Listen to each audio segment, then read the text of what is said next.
itong tinda ni Julia.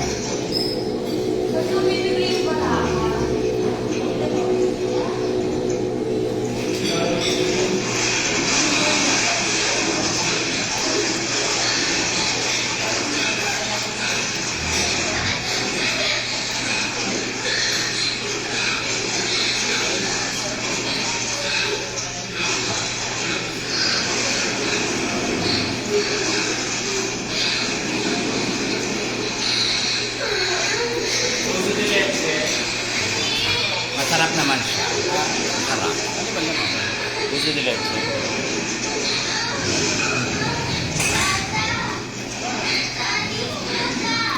Tinag kita kung saan yung mga friends mo. Hi to all my friends who are watching right now. Wala ko. See you later. We'll be back in Manila after lunch.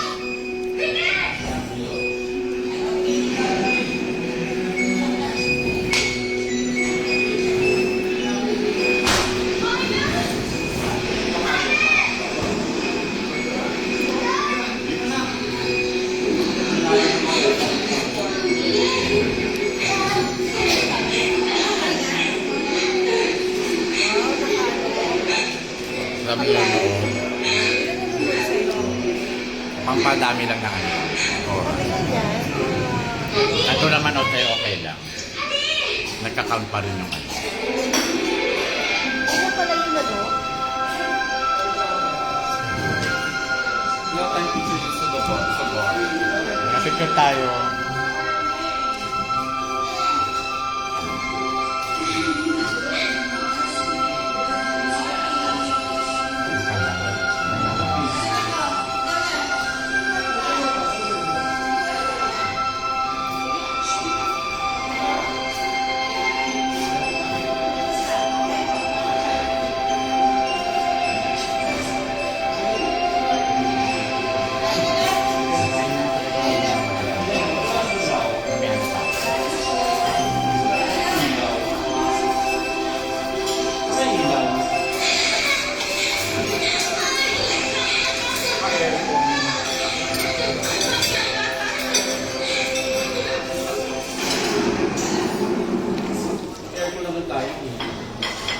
Sarado mo yung mga bintana.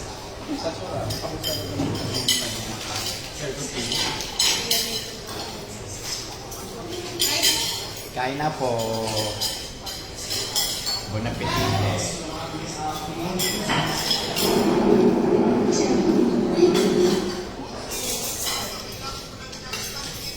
Kain na tayo.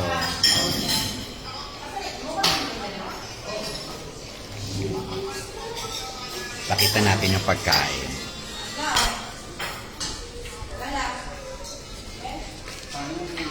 Ito yung gawa ni Ayan, kumain ng kanin ang chef. Ito ang tawag dito. Condensed balls. Basta bola siya na may condensed milk sa loob. Kasi ito, tinapa. Ito kanin. Masarap yung kanin na yan. From Pampanga. Ito yung tilapia, tira kahapon. Ayun, taray naman ng tawag dyan. Itong na maalat. Marta, magulay ka. Yung ampalaya. Masarap. Sige lang. Explain natin. Ito yung masarap na buro. Ito yung nakuha naming buro na libre. Buro ng Pampanga. Yan luto ni Mami. Leche. Buko de leche. Yung gawa ni ni Julia Montes. Yung ang palaya, my favorite. Kung ginawa mo maayos yung flood control, Kain-kain na. yung naginagastos ninyo para sa proyekto. Kasi ngayon, 30%. Yan, namaya inuman ulit. 30 million ko, 100 million yung project, 30 million na yung ginagastos sa proyekto. Kung ginawa nyo maayos yung proyekto, magkano dapat yun? Nasa mga 70% po, Your Honor. So, more than double. Diba? So, masasabi natin,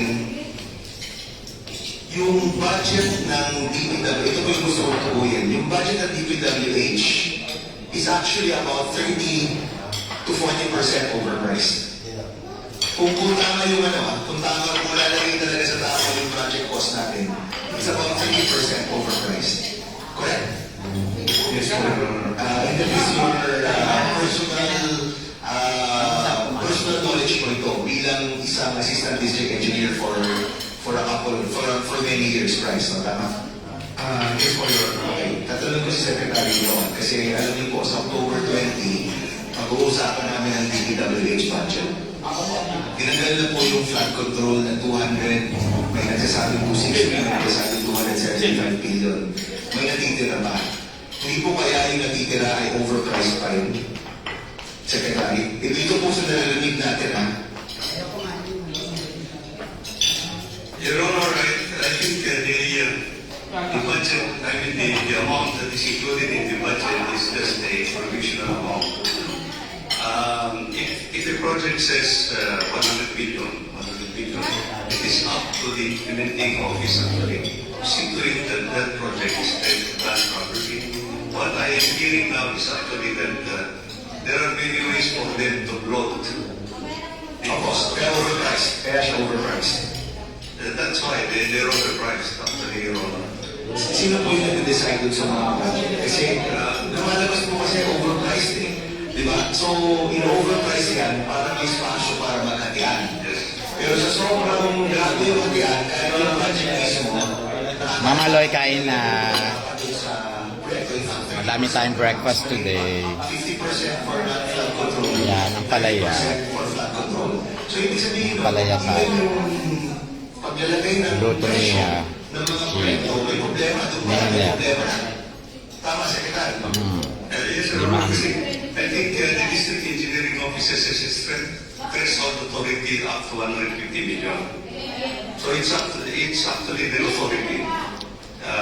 Incumbent na sa kanila how they will implement it.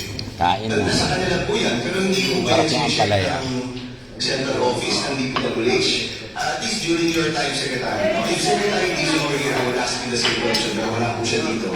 So Secretary Bunuan, hindi po yan incumbent upon the central office to check kung overpriced pa talaga itong mga proyektong to o hindi. Your Honor, we give them all the full authority up to the district offices because they have all the check and balances in implement. Nandun pa yung quality assurance unit nila, nandun yung Well, klaro-klaro po may problema tayo kasi audit nila, nandun yung audit nila, nandun yung inspector nila. So, it's all within their authority. so, sinasabi niyo po, pinaubayan ng central office dun sa distrito. Yes, sir. But this is something we have to change kasi kita po dahil pinaubayan po sa kanila, ilang taon na po yung ganyan ng sistema.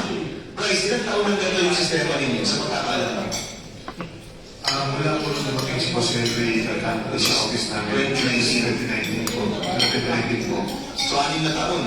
6 years na ganyan po yan. 6 years po yan na napalampas lang ng DPWH. Of course, 3 taon lang po doon yung sa inyo, Secretary Bunuan. Pero systemic problem to eh. Diba? So, sa October 20, sa DPWH budget, nais natin i-bring up to kay Secretary Dizon na hindi lang siguro flood control yung kailangan kailangan i-audit talaga yung pagpaplano ng lahat ng mga proyekto. Kasi ano po yan, ang laking pera po yan, ang budget ng DPWH Secretary last year was 1.2 billion. Tama po, di ba? 1.0883. Almost 1.1 this year. Last year it was bigger. Mas malaki. Sorry, 2025, no? Almost 1.1 trillion. 1.088, yes. Opo. So kumbaga, parang 1.1 trillion at sinasabi po nyo, walang check and balance ang sentral. Nasa district lahat ng Tayo. check and balance. Na klaro po dito sa districtong ito ay Para may view. nagkakontsabahan. Nagkakonspiracy po sila. Para may view tayo. So this is a serious matter because we're tackling the budget. Kain, Bunini. Baka po, kung 1 trillion po yan, baka yearly, 300 to 400 billion po dyan. Posible pong magamit sa ibang bagay at nakakadagdag lang tayo. Kain na. Pera nawawala po dyan. Baka ikaw rin maasit. Is there a representative from DPWH here? May komento kayo po, no? Sorry, yung si Eric pala, sorry, no? May komento po kayo dito, yung si Eric dito sa revelations nila AD Bryce. Sir, I just would like to inform, sir, na I assume the technical services just as well. Pero I have to be my directors and enlighten probably what this. Hindi, kahit komento lang po, may komento kayo. Kasi lumalabas po, ang pag-amin nila Mr. Hernandez, na 6 na taon na po silang ganito yung patakaran nila, yung nag-overprice. No? This is, I'm trying to look at this from a budget angle, yung sige, kasi in a few weeks, magkikita rin tayo sa budget hearing. Anong may komento ka ba dito? O Sir, as far as I can understand po, yung po kasing department natin, we have what we call the CMPD, Construction Materials Price Data, which we are updating every quarter. So per region po siya, and then lahat po ng mga common use materials po na ginagamit natin sa construction. So yun po yung pinapasok nila sa program dahil nasa kanila, alam po, access po nila yung data na yun. Pagdating po naman sa labor, ganun din. Ang Sarap na ang palaya, hindi lang mo. Galing sa DOLE doon sa bawat regions natin. So yun po ang ginagamit nila. And then we have also the, for the equipment, we have the as and rate. Nalimutan ko rin yung years na paggamit nila, yung ginagamit nila na as and rate sa mga equipments. And then, pag pinagtas po yun, total direct cost ng labor materials and equipment, and then saka po tayo nag-a-apply yung mga indirect cost natin. So, nandiyan Sarap nung ano, ang palaya. natin. Perfect. And then yung mga overhead contingencies and miscellaneous, yun po ang procedure. papadaliin ko yung buhay ng user ha. Price, paano nyo pinapalogo yung presyo? Ano yung tinataas ninyo para lumogo yung presyo? Kasama na rin po yung yung binabanggit po ni Yusek Eric na CMPD at saka po yung mga quantity. For example po, kung 100 pieces na baka lang dapat ang gagamitin, na nilalagay po sa program is 200 pieces po na dapat. So yung dami, dyan yung pinapalogo yung presyo. Yes po, and due respect po kayo kay Yusek Eric. Ang ginagawa po, wala po silang idea dun sa ganong bagay kasi nasa district office lang po namin lahat. Pero ngayon, di ba? And I'm doing this using para matulungan din kayo, para ma-check ninyo kung mga sinasabit ng mga distrito.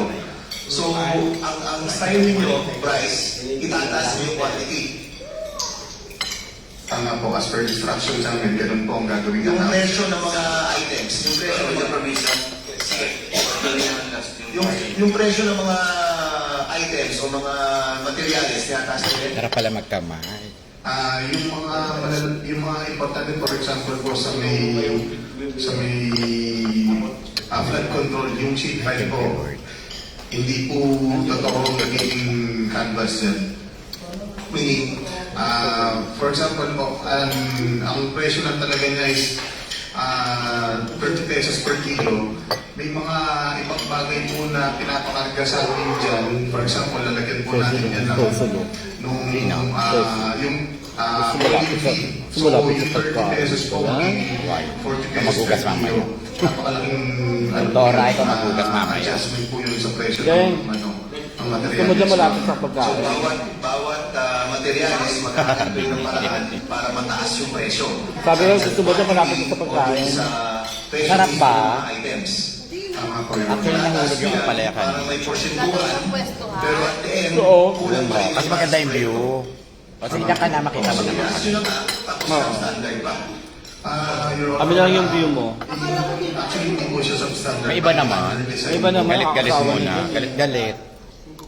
Tsaka makikita ko si Marta dyan. Pangits yung safe na design. Joke lang, love you. So, as per design po, Yung kita ko kay Marta kasi. Gano'n ni Morton. Ay, seryoso? Ang tindi yun. Parang may kumakanta rin. Daddy mo pala gumagalaw. Huwag naman tayo sa stressful, ang aga-aga eh. Stressful na pinanonood natin. Good morning! Good morning, kain na. Ako, balita pa rin. Balita pa rin din. ata ng mga... Kain po, magsikain na kayo. Brunch na. Uwi na ako ng Manila, kaya umanda na kayo. Ay. Handa ng mga... Ano, Mamaloy, kain na. mga kanto boys dyan. Kain na.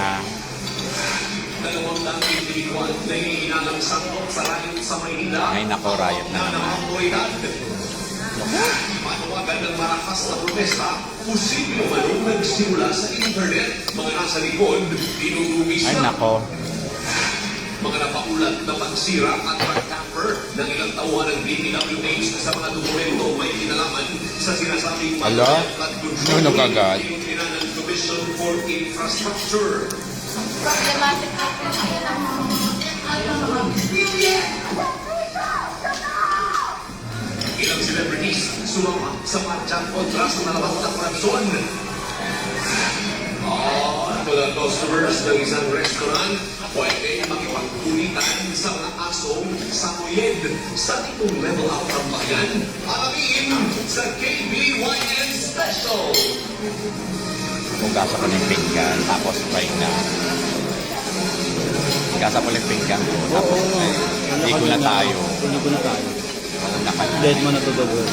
Bala na sila. Anong oras na ito? Sino?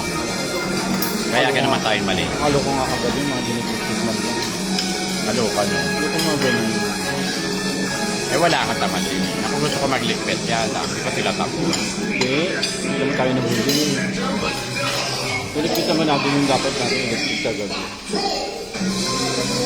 Naiwan dito. Ano yung mga teacher yan? Sino asahan mo? Ang daming teacher yan na therapist. Wala kang Wow. maasahan. May yaya sila lahat. Si ano lang babae kagabi, si Madam. Magandang gabi, simulan natin ang balita sa pagsik ng Super 5 Alamin na natin na mamimilagay ng panahon mula kay ABS Malos, kung nakita ni Grace yun, tatatalak yun.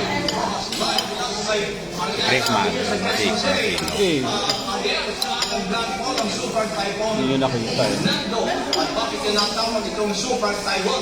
At kailan ito lalabas ng Philippine Air and Responsibility of Yes, kabayan, nag-landfall alas 3 ng hapon ng Lunes. Nakondo ka na rin mababa. Tapos, Island, nasakop ng bayan ng Calayan at Cagayan. baka mag-commute ako kasi naulan eh. Sa spesifikasyong ng pag-asa, Ang Yung makakapag-angka. umabot sa higit 185 kilometers per hour. Shoji. Actually, ngayong araw ay umabot ito sa Layo din. pinakamalakas niya ng 250 Saan naman ba, Ortiga? per hour. So, Boulevard. Na umalabas na ng West Tapos, Philippine Sea at bagyo. jeep na lang. Tapos jeep na lang. Yung delikadong Ay, oo nga, kondisyon Pasig dyan na. sa Malukuyan Islands dahil sa Yun ang pinakamadaling way. Hindi naman kailangan mag-motor, hindi mo kailangan sa bahagi ng Calayan. Taglay pa rin ang lakas ng hangin ng bagyo na 15 kilometers per hour. Kain na. At yung pagbukso umabot ng 295 kilometers per hour. Kain tayo. Ngayon ang bagyong pakanduran sa bilis ng 25 kilometers per hour. Muli sa mga sunod na oras, makakalabas na ng Philippine Sea o West Philippine Sea ang bagyo at pwede na lumabas na ng Philippine Area of Responsibility. Dessert ka na. Dessert ka na. Nakataas pa rin ang grade signal number 5 sa buong Maguyan Grace, Islands. nasa ref pa yung mga suba na baka makalimutan lang. Nakita naman niya.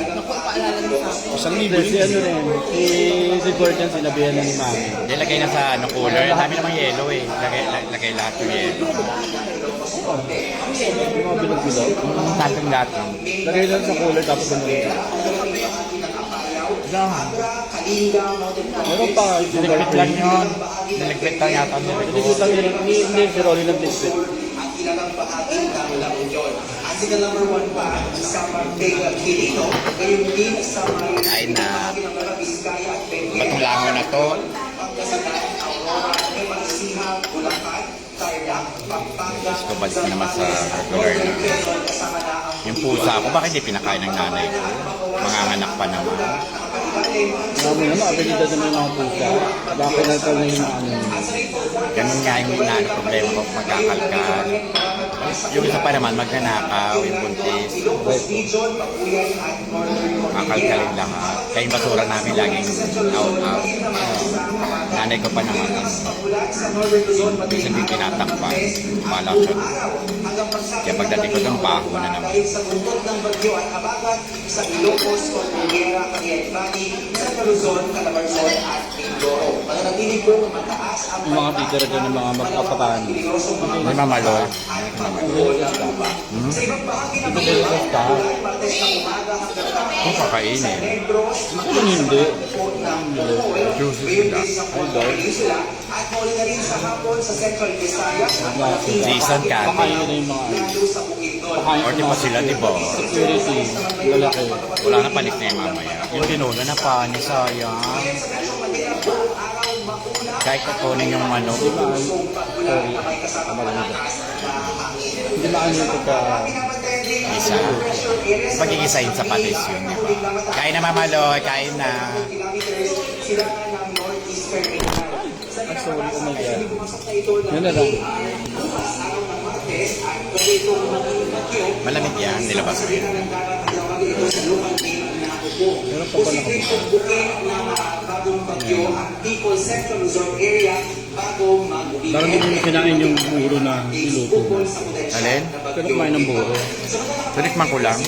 Tayo eh. Uwi ko yun. Masarap. Pag may natira, uwi. Masarap siya sa mga prito-prito. Ay, Ayun na, kain na. Sa Batanes,